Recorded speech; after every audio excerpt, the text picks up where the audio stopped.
Okay, before I get into this video, you guys got to check out and pick up at least one of these solar power cells. It's portable, it's durable, and it's reliable. And if you don't have a wall outlet to charge it up, you can always throw it out in the sun and let the sun do the charging for you. It's got two outlets so you can power two devices at once. It keeps it charged for a long time, and it's got a cool flashlight that stays on forever. My link with your discount code is in the description below. Ever heard of a guy named Charles M. Higgins? Higgins was born in 1854 and was 7 years old when the uncivil Civil War began, and he grew up to become a prominent ink manufacturer and creator of Higgins American India Ink.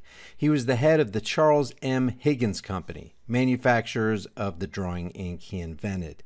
But most notably, Higgins wrote a book in 1919, just 6 years after the creation of the monstrous Federal Reserve, entitled Horrors of Vaccination Exposed and Illustrated. Now, I'd venture to say that most people have never heard of him or his carefully researched anti-vaccination work. But this guy, as you'll see, had his finger on the pulse of what was going on in the medical practice of his day. And the way he writes, you'd almost swear he had a crystal clear glimpse into our future. This profusely illustrated early treatise on the horrors of compulsory vaccination was first published in 1920, just 9 years before the Federal Reserve initiated the Great Depression. Higgins believed mandatory vaccination to be a legal atrocity and a gross violation of basic American rights. He set out to detail, as the introduction notes, quote, many shocking facts, proofs, and exhibits which I have been collecting for years and which, as now massed in the petition and its illustrated supplement, can, I think, leave no doubt in the mind of any reasonable man or woman that compulsory vaccination should be immediately abolished and that its continuation with these proofs against it would be a most gross medical blunder and malpractice and a grave violation of the basic American principle of inherent individual rights. He began his book with this first sentence of the introduction. This little book on the horrors of compulsory vaccination, its medical barbarism, and its moral and legal atrocity as a gross violation of basic personal and broad American rights, is dedicated and addressed to our esteemed President, Woodrow Wilson.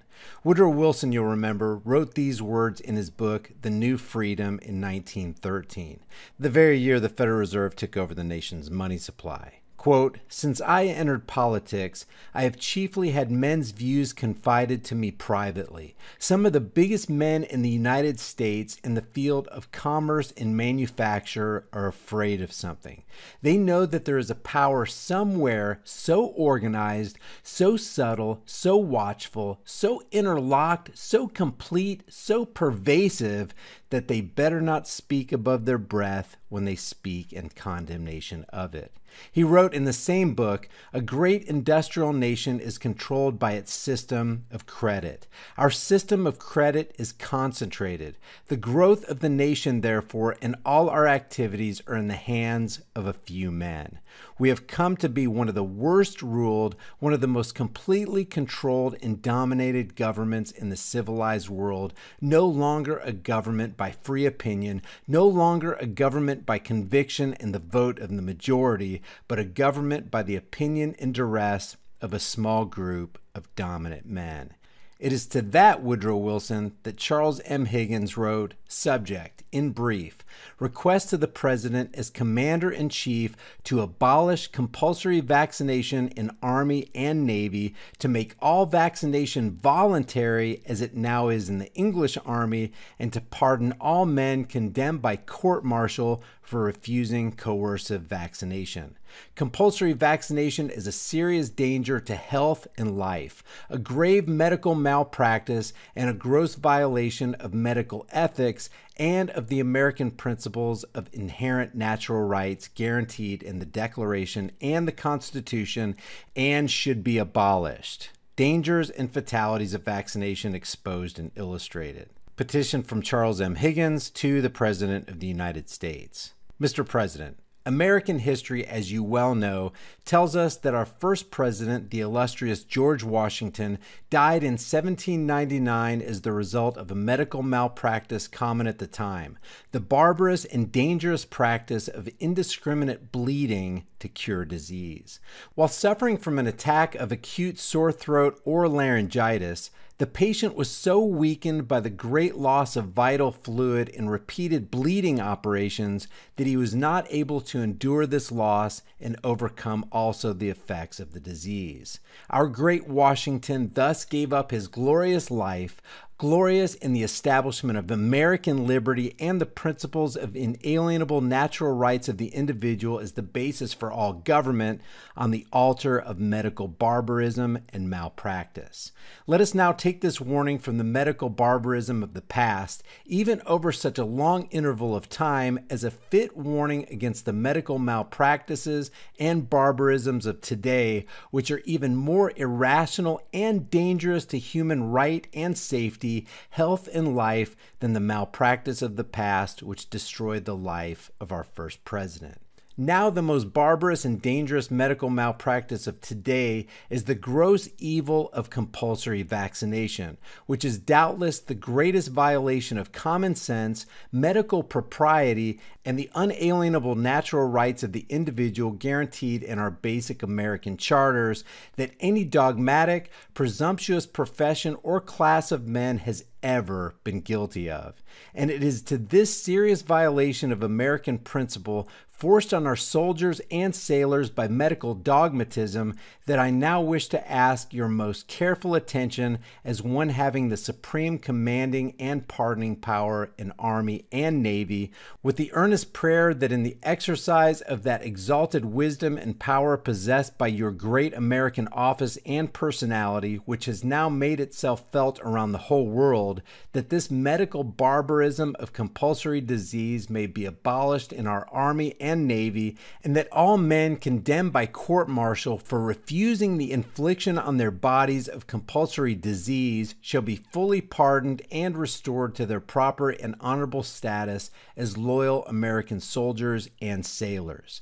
And now I wish to present to you in the following pages an abundant array of facts and evidence which prove, I think, beyond doubt, the great evil and danger of vaccination, its fatality and futility, and clearly justify the rational reform suggested for the abolishment of all forced or compulsory vaccination. In this medical malpractice of today, the doctors do not open the veins and drain out the lifeblood of the patient ostensibly to cure his disease as in the mistaken past, but they now keep his blood in the body, inject into it directly or indirectly various more or less virulent diseases, blood poisons, or disease germs, cultures, or products, either living or dead, with the idea of curing or preventing some natural disease. These practices are called respectively vaccination and serum treatment.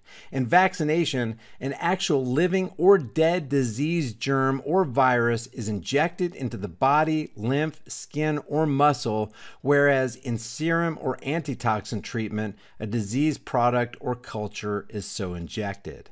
Now, whatever merits or demerits this system of disease inoculation may have, either in preventing or curing or immunizing against natural disease, I will not here say and do not need to here discuss, except to state that such curative or preventative power has been much exaggerated and is very limited and uncertain. But whatever these merits or demerits may be, it is obvious on fundamental principles of medical and civic ethics that such a dangerous and repugnant practice of disease inoculation and blood poisoning should not be made compulsory on any person for any excuse whatever. It must be here remembered that it was admitted that the old smallpox inoculation had a certain preventative power, and yet it was finally condemned and abandoned for reasons of its great danger as causing more disease and death than it prevented. Disregarding, therefore, the question of preventative merits or demerits, I think I can now say with perfect truth and soberness and without fear of refutation that this modern system of compulsory vaccination is the most violent and dangerous and most immoral or unethical system of medication that has ever been devised by a most honorable yet most presumptuous profession, which has been proved guilty of the most gigantic medical mistakes in its past history of the centuries, one of which, indiscriminate bleeding, as we have already seen, killed our first president and many other victims of that period. To this gigantic and abandoned mistake, we might now add the two horrible practices of smallpox inoculation and arm-to-arm vaccination, both of which were once used and approved by the highest medical authorities as safe and infallible preventatives of natural disease, yet both were finally abandoned as great medical mistakes and were prohibited by penal law as most risky methods of propagating and extending disease and more dangerous to human health and life than the natural disease itself. Guys, the rest of Higgins' book is absolutely fascinating and stunning as we consider our current predicament forming on the horizon of mandatory Bill Gates-funded vaccinations. If you want to read the rest of this book, I'm going to make it available for free to everybody who's subscribed to my email list. If you want a free copy of the book, Horrors of Vaccination Exposed and Illustrated, all you got to do is go to highimpactflix.com and sign up to my free newsletter. Everybody who's a part of the list by midnight on May 23rd, that's tomorrow night, will get a free copy. Leave your thoughts about what Higgins said in his introduction in the comments section below. And if you haven't done so already, subscribe to the channel, hit the bell notification icon, give it a thumbs up, share it with everybody you know, and don't forget to subscribe to my private email list through my website, highimpactflix.com. If you want to support more content on this channel, grab one of these hard-hitting, conversation-starting shirts from the shirt store. I'll see you guys in the next heavily censored shadow ban video. Deaf and dumb thespians take the silent stages. With their cobweb throats, they can't sing any notes, so the audience begins dispersing. The actors get pissed, they start cursing. They're tired of rehearsing. They're ready to do the damn show. They're ready to go. You know what I mean? Fuck the quarantine, fuck COVID-19, fuck a fucking vaccine. Social engineering at the center stage. About to go full circle when we turn the page. Miss Deborah Burks, you old bitch, putting COVIDs on obits and certificates, it's ridiculous. We should be enraged and irate at our newfound fate and change the current state of mind controls as Mr. Gates pulls the